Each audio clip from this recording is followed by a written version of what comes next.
pelunasan haji reguler itu sedang berlangsung dan pelunasan haji khusus itu sudah masuk tahap kedua dan sedang berlangsung juga.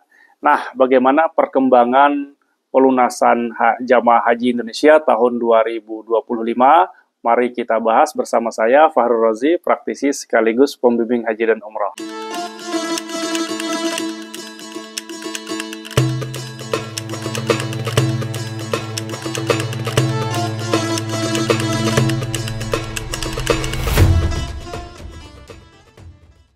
Ya, pelunasan haji reguler memang sedang berlangsung pada saat ini dan sudah banyak jamaah haji reguler itu yang sudah bisa berhasil melakukan pelunasan ibadah hajinya. Terkait dengan pelunasan ibadah haji ini, itu seperti yang sudah diinformasikan oleh Kementerian Agama, nama-nama yang berhak melunasi pada tahap pertama ini sudah keluar, merekalah yang nama-namanya ada itu yang berhak melakukan pelunasan. Jadi kalau namanya tidak termasuk dalam jamaah yang berhak melunasi, baik itu statusnya status yang porsi masuk ataupun status yang cadangan, yang mereka yang berhak melunasi hanya yang ada namanya sesuai dengan yang sudah diumumkan oleh Kementerian Agama. Nah, baik itu melihat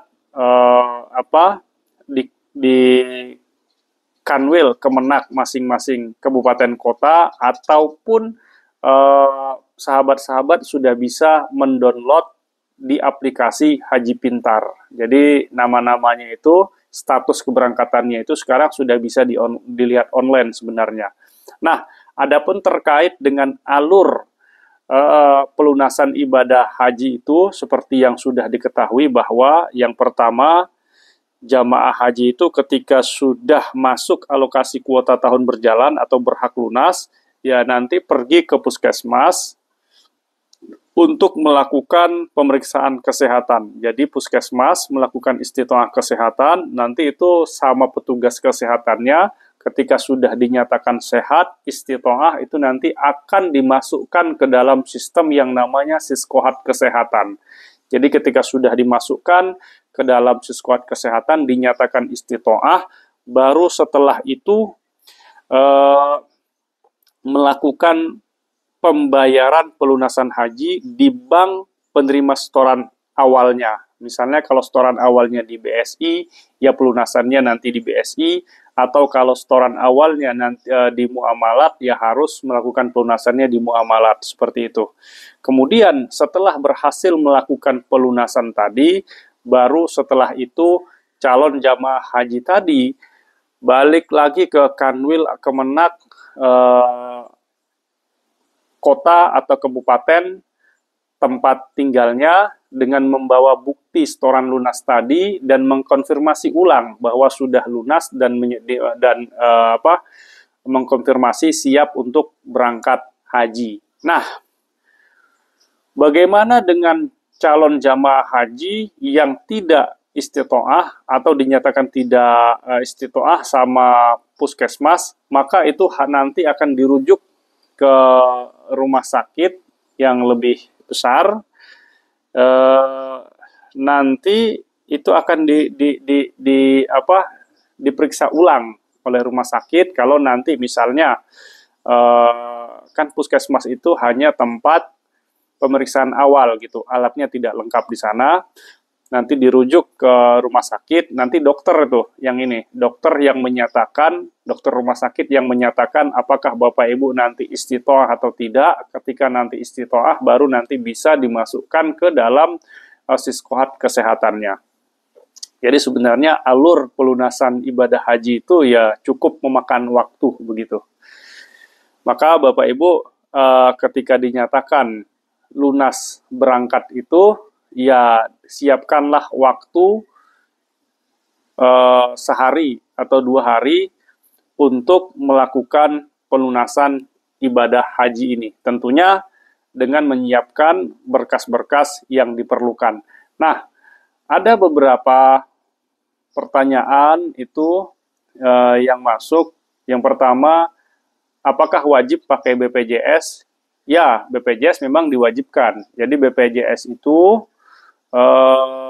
salah satu syarat pelunasan ibadah haji. Jadi BPJS itu kan kita ngurus istitoah kesehatan itu nanti sepertinya ini dibiayain oleh BPJS. Kemudian kalau saya tidak salah itu jadi kan nanti ketika jamaah haji itu, ini kalau saya tidak salah gitu, jamaah haji itu kan nanti di Arab Saudi itu kan pemerintah Indonesia, mereka memberangkatkan petugas kesehatan, ada dokter dan lain sebagainya di sana. Nah itu nanti obat-obatan, dokter itu segala macam gitu.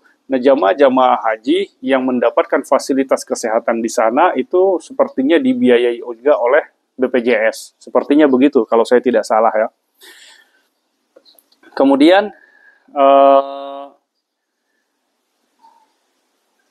istitoah itu lihatnya di mana? Nah, istitoah itu lihatnya bisa di aplikasi Haji Pintar. Itu kan nanti aplikasinya itu sudah terkoneksi dengan Siskohat Kesehatan. Nah,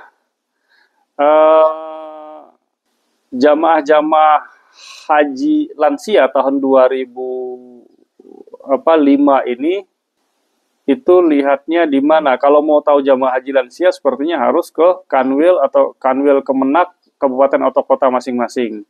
Nah, kalau status istitoahnya belum keluar, itu harus lapor kemana gitu? Ya, nunggu dari dinas kesehatan setempat, hubungi puskesmasnya gitu. Hubungi puskesmasnya supaya dibantu di follow up. Kenapa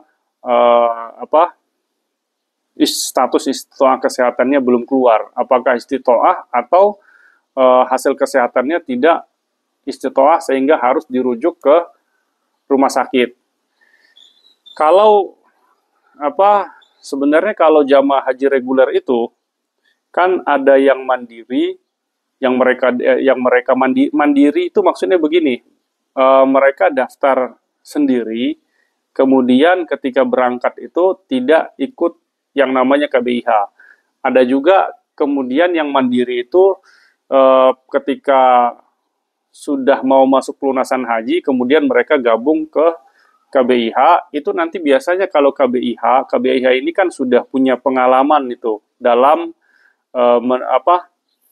persoalan-persoalan haji reguler. Nah, biasanya kalau dia ikut KBIH, itu pasti nanti akan dibantu follow up sama KBIH-nya.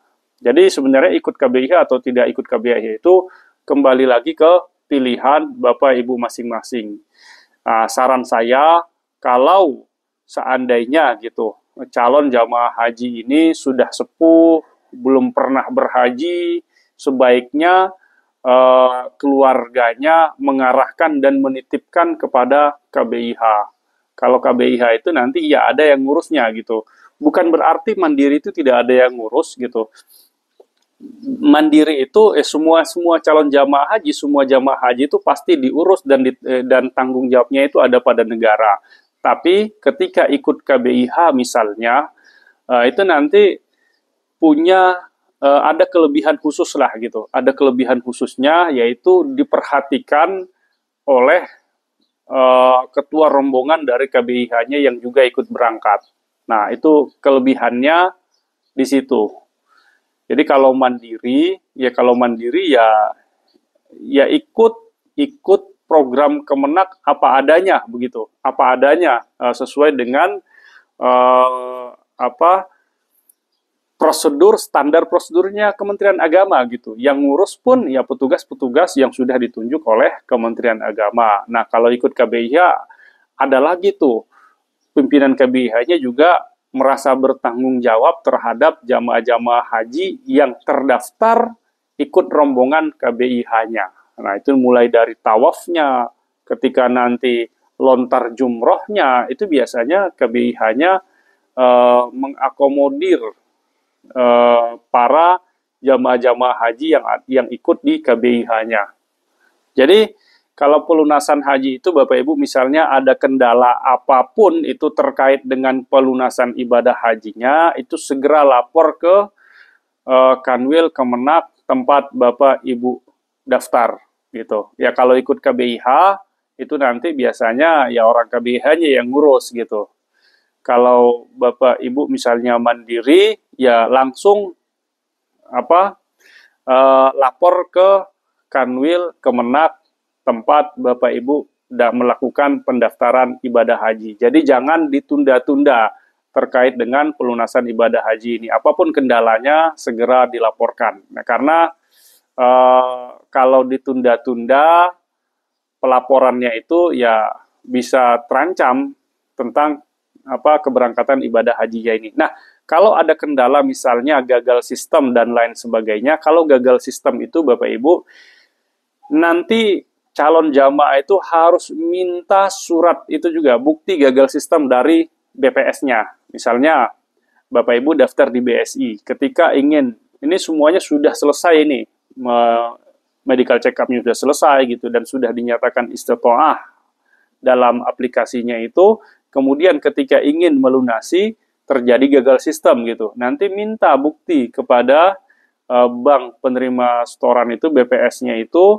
bahwa itu gagal sistem. Nanti dibawa ke Kemenak, lapor ke Kemenak, ini gagal sistem gitu. Sehingga nanti bisa diikutkan kembali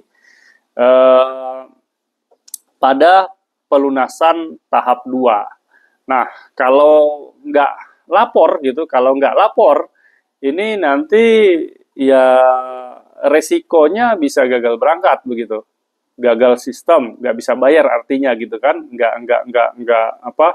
tidak terdata sebagai jamaah yang sudah melunasi gitu, sudah gagal sistem, tidak melapor ke Kanwil Kemenak, ya ini nanti resikonya bisa gagal berangkat. Yang sudah lunas saja kan tetap harus melapor ke Kanwil setempat gitu, bahwa sudah berhasil melakukan pelunasan dan mengkonfirmasi bahwa siap ikut berangkat haji pada tahun 2025 ini. Nah, itu terkait dengan pelunasan ibadah haji. Yang pasti waktu terus berjalan, tidak terasa haji itu sudah semakin dekat, sudah semakin di depan mata. Jadi Bapak Ibu yang sudah melakukan pelunasan atau yang akan melakukan pelunasan atau yang siap-siap melakukan pelunasan itu sebaiknya mempersiapkan diri dengan baik dari sekarang.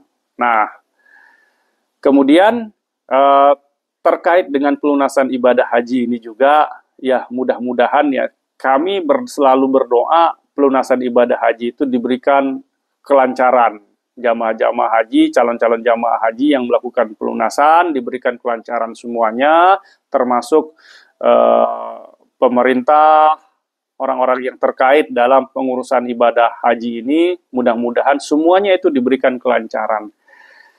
Dan mudah-mudahan juga terkait dengan kalau seandainya nanti ada penambahan kuota, dan penambahan kuota itu bisa dimaksimalkan oleh pemerintah kita. Dan biasanya setiap tahun Indonesia itu selalu mendapatkan tambahan kuota, ya 10.000, 10.000, 10.000 gitu. Biasanya seperti itu. Nah, kalau ada tambahan kuota yang seperti ini, kami berharap gitu, masyarakat Indonesia ini berharap nanti pemerintah itu jangan kaget gitu, dapat tambahan kuota tiba-tiba kaget gitu kan, sehingga kuota itu tidak bisa dimaksimalkan, atau kuota itu dimaksimalkan tapi tidak sesuai dengan SOP yang berlaku.